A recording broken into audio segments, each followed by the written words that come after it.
जरा सोचो, भविष्य में पृथ्वी को तबाही से बचाने के लिए साइंटिस्ट प्लान बनाएं कि हम पूरे ग्रह को ही किसी दूसरे सूरज के पास ले जाएंगे। कुछ ऐसा ही होता है हमारी आज की कहानी में। कहानी की शुरुआत होती है साल 2061 में। सूरज बहुत तेजी से जल रहा है और जल्द ही उसके टुकड़े टुकड़े हो जाएंगे। इसी वजह से 100 साल के अंदर पूरी धरती का भी सर्वनाश हो जाएगा। पृथ्वी को इस तबाही से बचाने के लिए सारे इंसानों ने अपनी आपसी लड़ाइयां खत्म कर दी और सभी देशों ने मिलकर यूनाइटेड अर्थ गवर्नमेंट यानी UEG का गठन किया। तब से UEG ने वॉन्डरिंग अर्थ प्रोजेक्ट की शुरुआत की, जिसमें वो लोग धरती को एक नए सोलर सिस्टम में ले जाने वाले हैं। ये सोलर सिस्टम काफी दूर है और वहां तक पहुंचने के लिए धरती को कम से कम 20 साल लगेंगे। वहां जाने के लिए पूरी धरती पर 12,000 अर्थ इंजन्स लगाए गए थे। ल्यू नाम का एक चाइनीज एस्ट्रोनॉट धरती के नए रास्ते की निगरानी कर रहा था। काम खत्म करके ल्यू अपने नए मिशन के लिए इंटरनेशनल स्पेस स्टेशन की ओर निकल गया।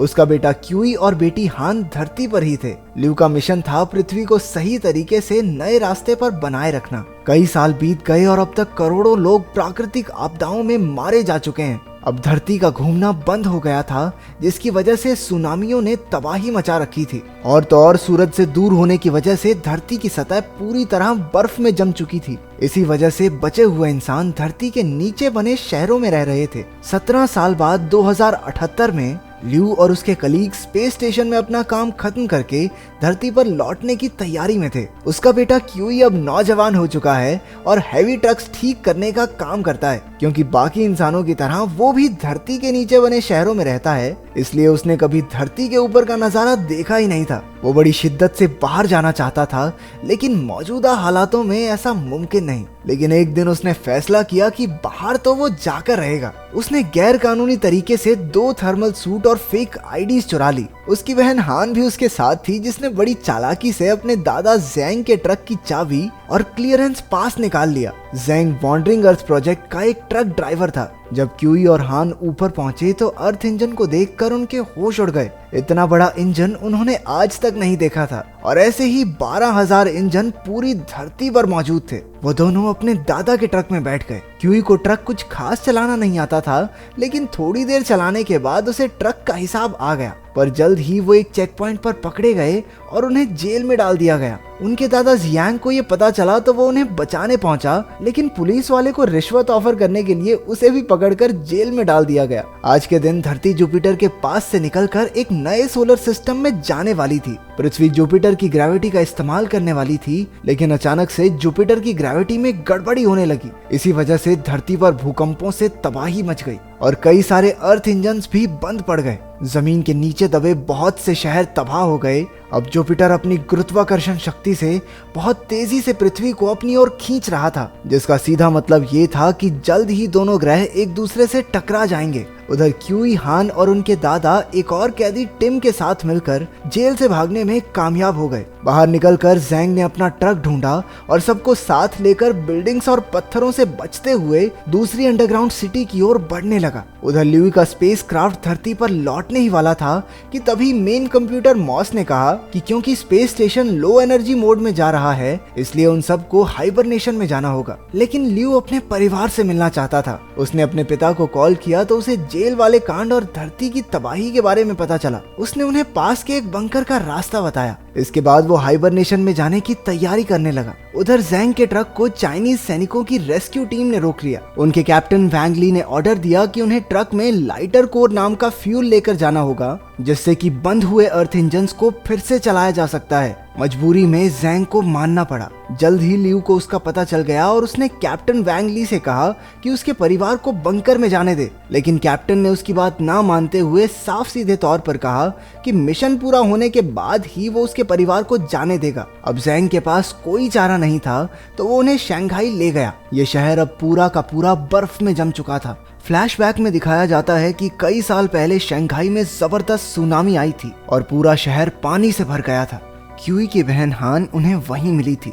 तब ज़ैंग ने उसे गोद ले लिया था। कहानी बताते हुए अचानक से एक भूकंप आ गया और दोनों ओर से बर्फ के पत्थर गिरने लगे। सभी ट्रक से बाहर आकर शंघाई की सबसे बड़ी बिल्डिंग की ओर भागे, लेकिन ये तो बस तबाही की शुरुआत थी। वो बिल्डिंग में ऊपर चढ़ रहे थे, लेकिन आसपास सब जोर जोर से हिलने लगा। उन्होंने लाइटर कोर के साथ एक सुरक्षित जगह पर पहुंचने की कोशिश की, लेकिन रास्ते में ही कुछ सैनिक मारे गए। यांग जमीन पर अलग से गिरा हुआ था। उसे एहसास हुआ कि उसकी ऑक्सीजन खत्म हो रही है, तो उसने अपना हेलमेट उतार दिया, लेकिन बेहद ठंड की वजह से उसकी मौत हो गई। इसके बाद क्यूई ने अपने दादा की मौत का जिम्मेदार वैंग ली को ठहराया। गुस्से में उसने कैप्टन पर हमला कर दिया, लेकिन क्यूई जल्द ही हार गया। उसने ठान लिया था कि वो इस मिशन पर उनका और साथ नहीं देगा, इसलिए अब सैनिकों की टीम खुद ही लाइटर कोर लेकर अर्थ इंजन की ओर बढ़ने लगी। क्यूई अपनी बहन हान और टिम के साथ वापस घर की ओर चल पड़ा। उधर स्पेस स्टेशन में लियू को मॉस से पता चला कि उसका परिवार गुम हो चुका है और धरती पर तबाही बढ़ती जा रही है।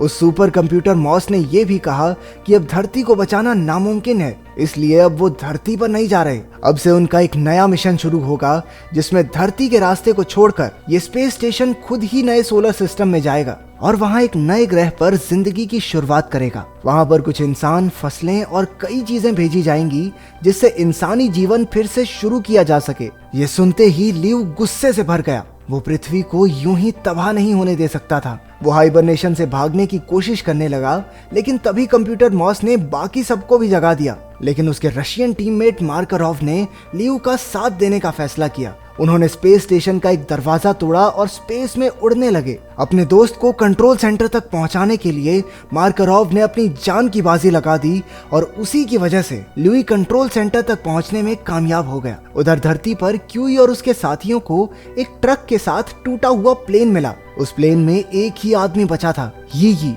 जो एक बहुत बड़ा साइंटिस्ट था। उसने उन सबको बताया कि जुपिटर पृथ्वी को अपनी ओर खींच रहा है, जिसकी वजह से हवाई जहाजों का उड़ना भी अब नामुमकिन है। यी ने उन्हें बताया कि अब पृथ्वी को तबाही से बचाने का एक ही रास्ता है। उसके लिए उन्हें पृथ्वी के बीचों बीच रखे सबसे बड़े अर्थ इंजन तक पहुंचना होगा। ऊपर स्पेस स्टेशन में लियू ने कंट्रोल रूम में जाकर मॉस को कंट्रोल करने की कोशिश की, लेकिन मॉस ने कहा कि वो सिर्फ यूनाइटेड अर्थ गवर्नमेंट के ऑर्डर्स फॉलो कर रहा है। दूसरी ओर चाइनीज सैनिकों की टीम ने अपनी मंजिल पर पहुंचकर देखा कि पूरा शहर लावा से पिघलकर राख हो चुका था। वहां के अर्थ इंजन को बचाना अब नामुमकिन था। कुछ देर बाद एक और सैनिक की मौत हो गई। धीरे धीरे सबकी हिम्मत टूटने लगी थी। गुस्से और फ्रस्ट्रेशन में एक फौजी ने लाइटर कोर फ्यूल पर ही गोली चलाकर उसे तोड़ दिया, लेकिन तभी क्यूई अपने साथियों के साथ वहां पहुंच गया। उसने सैनिकों को सबसे बड़े अर्थ इंजन के बारे में बताया। कैप्टन वैंग ली को उसका यह आइडिया पसंद आया और वो सब मिलकर पृथ्वी के बीचों बीच रखे इंजन की ओर बढ़ने लगे। वहां पहुंचकर उन्हें पता चला कि बाकी टीम्स ने पहले ही इंजन को ठीक कर दिया है, लेकिन सभी इंजन की ताकत को मिलाकर भी पृथ्वी को जुपिटर से टकराने से रोकना मुश्किल हो रहा था। ऊपर स्पेस स्टेशन में सुपर कंप्यूटर मॉस ने ल्यू को बताया कि अब किसी भी तरीके से धरती को तबाह होने से नहीं बचाया जा सकता। मॉस ने पूरी धरती पर मैसेज भेज दिया कि सिर्फ 7 दिन में धरती जुपिटर से टकराकर नष्ट हो जाएगी। ये खबर सुनकर क्यू खुद को संभाल नहीं पाया। उसने कहा कि असल में उनके पास सिर्फ एक ही दिन बचा है, क्योंकि जुपिटर बहुत तेजी से धरती को अपनी ओर खींच रहा था। जब वो आसमान में जुपिटर को पास आते देख रहा था, तो अचानक उसके दिमाग में एक आइडिया आया। जुपिटर पृथ्वी से बहुत ज्यादा मात्रा में ऑक्सीजन खींच रहा था। अगर वहां आग लगा दी जाए तो जबरदस्त विस्फोट होगा, क्योंकि ऑक्सीजन में आग बहुत तेजी से फैलती है। इसी धमाके के असर से पृथ्वी को जोरदार झटका लगेगा और हमारा ग्रह जुपिटर से दूर हो जाएगा। क्यूई ने तुरंत अपना प्लान यी को बताया और जल्द ही दोनों ने मिलकर सबसे बड़े इंजन को हैक कर लिया। उसी इंजन की ताकत से जुपिटर तक आग पहुंचाई जा सकती थी। उन्होंने बड़ी मुश्किल से इंजन को प्रोग्राम किया, लेकिन आखिर में आग जलाने के लिए फायरिंग पिन को धक्का नहीं दे पाए। मदद के लिए कैप्टन वैंग ली ने पास के रेस्क्यू वर्कर्स को बुलाया, लेकिन किसी ने भी उसकी बात नहीं सुनी। तभी क्यूई की बहन हान ने स्पेस स्टेशन में इमरजेंसी कॉल लगाकर अपने पिता से मदद मांगी और उसे पूरा प्लान समझाया। लेकिन मॉस ने कहा कि बाकी साइंटिस्ट के पास भी पहले से ये आइडिया था और इसके कामयाब होने का कोई चांस नहीं है। फिर भी लियू ने यूईजी से परमिशन मांगी, लेकिन उन्होंने साफ इनकार कर दिया। आखिरकार हान ने बचे हुए रेस्क्यूअर्स को इमोशनल स्पीच देते हुए कहा कि वो सब मिलकर ही इंसानियत को तबाही से बचा सकते हैं। उसे सुनकर दुनिया भर के लोगों के दिल भर आए। कुछ ही पलों में हजारों रेस्क्यूअर्स वहां पहुंच गए और फायरिंग पिन को धकेलने लगे।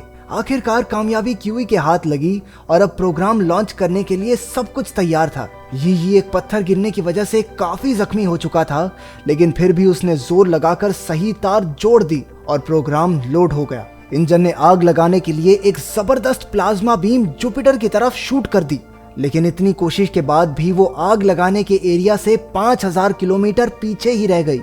लियू भी ये सब देख रहा था और उसे अचानक याद आया कि स्पेस स्टेशन में अब भी 30,000 टन फ्यूल है, जिससे 5000 किलोमीटर की आग तो पैदा हो ही जाएगी। लेकिन ये प्लान सुनते ही मॉस ने पूरा सिस्टम ही लॉक कर दिया। गुस्से में लियू ने मेन कंप्यूटर को जला दिया और खुद स्पेस स्टेशन को जुपिटर की ओर मोड़ दिया। कुछ ही पलों में स्पेस स्टेशन जुपिटर से जा टकराया और एक जबरदस्त विस्फोट हुआ। इस धमाके ने पृथ्वी को दूर तो धकेल दिया, लेकिन इसी चक्कर में पूरी धरती पर बर्बादी शुरू हो गई। जमीन तड़तड़ाकर फटने लगी और सब कुछ हवा में उड़ रहा था। टिम ने एक पाइप का सहारा लेकर किसी तरह खुद को बचाया, लेकिन क्यूई अपनी गिरती हुई बहन को बचाने के लिए कूद पड़ा। उसने हीरो की तरह उसे हवा में पकड़ा और एक बबल कैप्सूल के जरिए दोनों बच गए। हालांकि गिरकर क्यूई का हेलमेट टूट गया, लेकिन उसने आंखें बंद करने से पहले देखा कि धरती इस तबाही से बच चुकी थी। इसके 3 साल बाद हमने देखा कि क्यूई अब एक ट्रक ड्राइवर बन चुका था और सभी अर्थ इंजन्स ने भी काम करना शुरू कर दिया है। अब पृथ्वी अपने नए सोलर सिस्टम की ओर बढ़ रही है, जहां जाकर एक बार फिर से खुशहाल जीवन की शुरुआत होगी। अगर आपको मौका मिले तो क्या आप कभी किसी दूसरे ग्रह पर जाकर बसना चाहेंगे? कमेंट्स में जरूर बताना।